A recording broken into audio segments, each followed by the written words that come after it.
Assalamualaikum warahmatullahi wabarakatuh. Saya Bribka Asriadi melaporkan situasi dari pos pelayanan Simpang Kelana Polres Aceh Tamiang pada hari ini, Sabtu tanggal 30 April 2022. Mohon izin Komandan melaporkan untuk situasi arus lalu lintas dari Bandar Aceh menuju Medan terpantau aman dan lancar. Begitu juga sebaliknya dari arah Medan menuju Bandar Aceh terpantau aman dan lancar.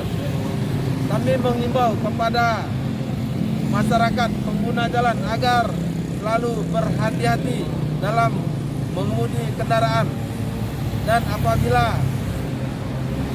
lelah agar bisa istirahat di tempat yang telah disediakan seperti di pos pelayanan. Demikian komandan yang dapat saya laporkan dari pos pelayanan Lebaran Simpang Kelana Polres Aceh Tamiang. Assalamualaikum warahmatullahi wabarakatuh.